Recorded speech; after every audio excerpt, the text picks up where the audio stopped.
During my sister's wedding ceremony, my father-in-law suddenly said, "To be honest, both my wife and I wish this marriage never happened. We'd end it right now if we could." He looked at me and my sister with a sneer and added, "You're beneath us." My sister, who was in her wedding dress, started to cry. As her older brother, I stood up to defend her and her husband against our father-in-law's attempt to ruin the wedding. The crowd, which had been buzzing with whispers, went silent and then burst into applause. My name is Robert Smith. I'm 30 years old and single. I currently run a small family-owned lunch shop.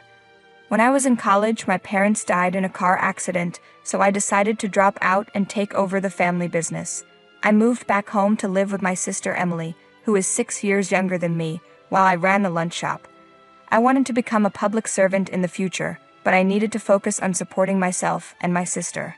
Fortunately, my parents left detailed notebooks about the lunch business, including ingredient quantities, recipes, and cost calculations. My father's rough notes were neatly transcribed by my mother, who had beautiful handwriting.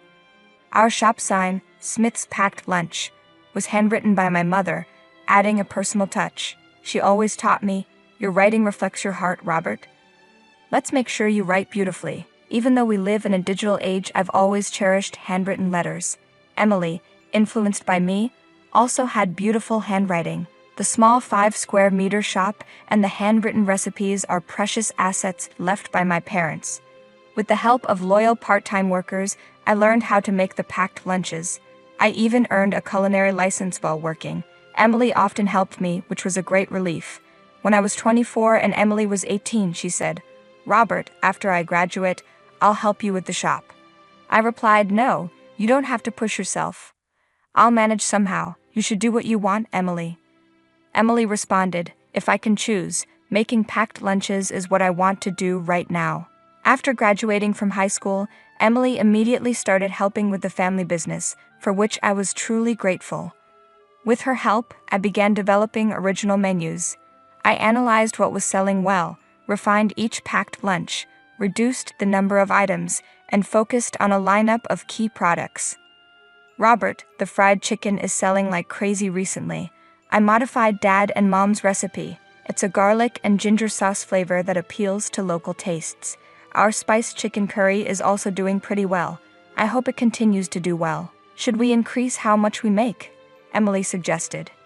As she had predicted, the fried chicken became a hit, spreading quickly by word of mouth. Some regular customers even started ordering the fried chicken curry, which wasn't on the menu, and it eventually became a staple. My father often said, "Our customers are helping our shop grow." Although busy times could be hectic, seeing the part-time workers and Emily working hard along with the happy faces of our customers naturally eased my fatigue after work. As the second-generation owner, I began to believe that Smith's Packed Lunch had the potential for growth and that there was much more we could achieve. "Welcome." Emily's cheerful voice echoed through the store. "Oh, that man is here again. He's a recent regular customer.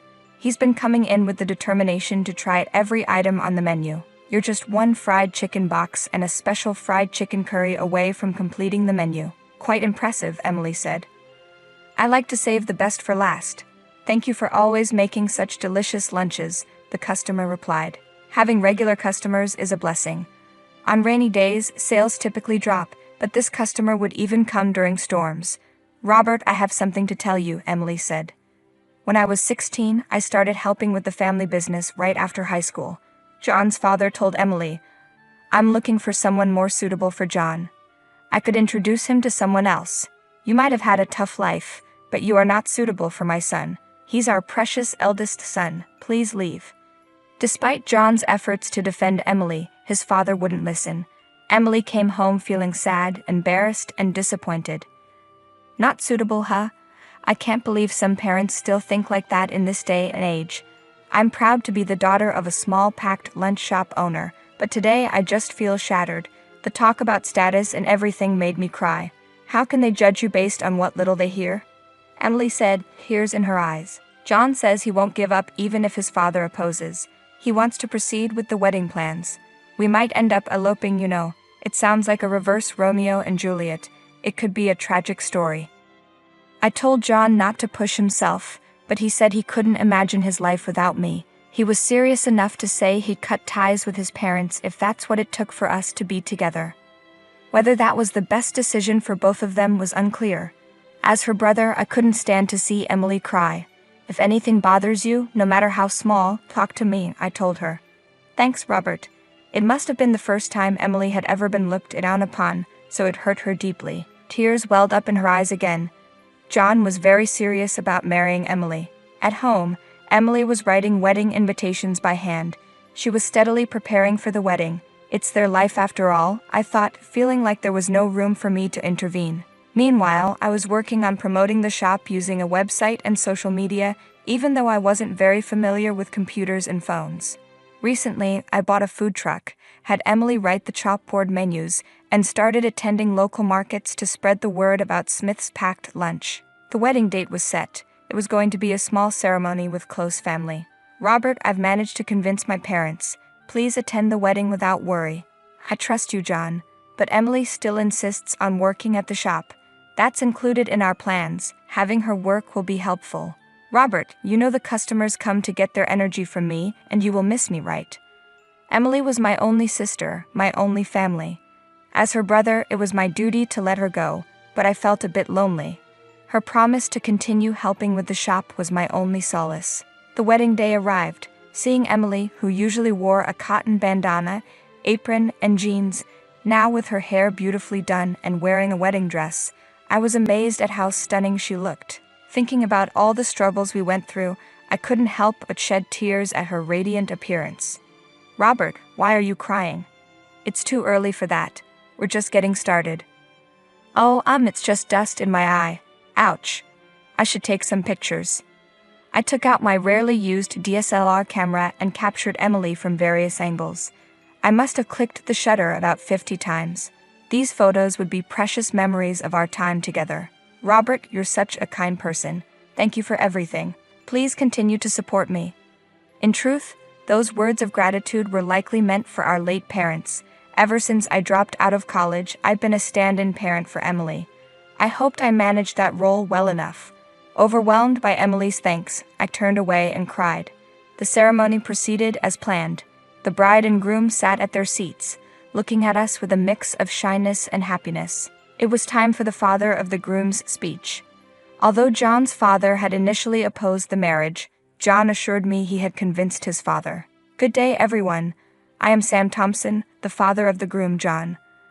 On this auspicious day," I thought as I watched the groom's father, "I feel like I've seen that man somewhere before."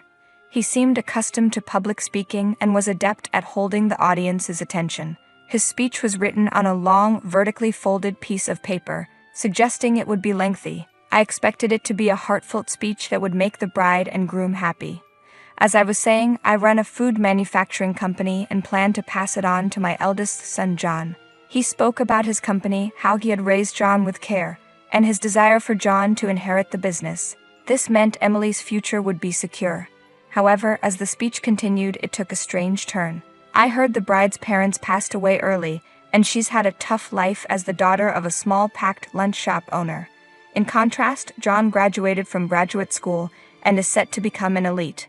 This is the very definition of disparity. Is this kind of misfortune acceptable? Frankly, both my wife and I wish this marriage never happened. We want it annulled immediately. The room began to buzz. The groom's father placed the letter on the bride and groom's table, as if to say, "Take this." A wedding speech that proposed breaking off the marriage. This wedding was orchestrated to humiliate us siblings. Emily was in tears, and John got furious at his father's selfishness, and stood up abruptly. I also stood up, seeing this, and signaled John to calm down. I took the father's letter and stepped up to the microphone. "What are you doing, young man? Why did you take my letter?" John's father said. "I'm next in line for the speech, so I took the liberty of coming up," I replied with a smile. The MC hurriedly introduced me. "I am Robert Smith, the bride Emily's brother." "Robert Smith? Who is this youngster?" John's father muttered, trying to recall. He looked at me, searching through his memory. "The groom's parents may oppose this marriage, but I support it. Though I may be just the son of a small packed lunch shop owner, my sister and I have shared many hardships together. We take great pride in the work we inherited from our late parents, and we always will. The room grew even more restless. I continued, "They say handwriting reflects the heart. Looking at this letter written by the groom's father, I see nothing but a regrettable and rude individual. Placing such a poorly written letter on the bride and groom's table is an insult to their special day." "What are you saying, you impertinent fool?" I said. "It's a mismatch," John's father shouted. "Do you know who I am?" "Mr. Thompson," I retorted firmly. "Ah, you're Robert Smith, the owner of Smith's Packed Lunch." Recognition dawned on his face. I usually wore an apron with a headscarf, but he finally matched the name with the person. "Regardless of what you say, even if this marriage seems like a modern-day Romeo and Juliet, I will support and watch over John and Emily as a brother and brother-in-law. Thank you for listening." The previously buzzing room fell silent and then erupted in applause. After the ceremony, John's father hurried over to me. "I didn't realize you were the owner of Smith's Packed Lunch. I sincerely apologize for my rudeness. I'm just the son of a packed lunch shop owner. I understand your point clearly." The father had once visited our shop with his executive, proposing to turn our popular fried chicken into a frozen food product and even expand into a chain of fried chicken specialty stores. It was a pivotal project for their company, and I had been on the verge of signing the contract, impressed by how much they valued my recipe. But after the way he humiliated my sister and me and embarrassed his own son at the wedding. "Your handwriting reveals your character." My mother's words were right. Handwriting reflects the heart. "Mr. Thompson, please consider the proposal null and void. It's impossible to work with you." "That's impossible. We've already finalized the package design and sent it to the printer. We've also contracted and renovated 6 stores. You acted too quickly. I haven't signed the contract. Moreover, this recipe is a treasured family secret, refined by me from my late parents' original. I'm not giving it away. You should look elsewhere. The Smith's Packed Lunch brand carries significant weight. Please reconsider." Suddenly, John interjected and cut into the conversation. "Dad, our relationship ends today as promised. I never expected such a betrayal. I'm cutting ties with you." "John, please reconsider. You're the only heir." John shouted with tears streaming down his face. "Who broke our promise first?" Thus, John ceased to be a son to his father. He took on our family name, becoming John Smith. After the tumultuous wedding, Emily and John moved into an apartment near the Packed Lunch shop. Emily's previously 0-minute commute turned into a 20-minute bike ride. Despite this, she continued to greet customers with her usual cheerful welcome and worked hard in both customer service and food preparation. Handwritten pop signs are now Emily's specialty.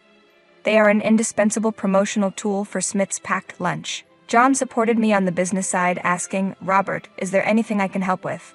Cutting ties with his parents did not diminish John's exceptional marketing skills. He later established a digital marketing company. With no hair left, John's parents brought in a new president for their food manufacturing company from outside. However, as a chairman, Mr. Thompson was not good at delegating and quickly drove the new president out.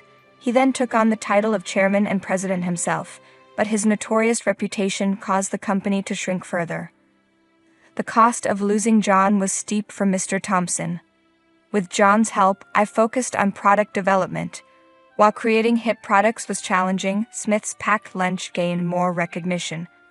The chicken curry John suggested was initially sold in local convenience stores and supermarkets, but now it can be reached nationwide through online sales. It was even featured in department store catalogs for holiday gifts. It felt like a small stone causing ripples in a pond, expanding slowly but surely. What our late parents built was now blossoming. One day, a woman came for an interview. She was a year older than me. I looked over the resume, and the handwriting on the resume was excellent. The handwriting was beautiful, reminiscent of my mother's. She expressed her love for our packed lunch and store interior. Her sincerity was evident. Emily vouched for her meticulous customer service and work ethic. Handwriting reflects the heart, I thought, captivated by her elegant handwriting. I proposed to this passionate woman. Now we have 2 children, making us a family of 4. Today, we're taking the food truck with our family and my sister's family to a gourmet food festival. The event is at a large park in New York. A large crowd is expected. We've refined our signature fried chicken for this day. I am confident that the future of Smith's Packed Lunch is bright.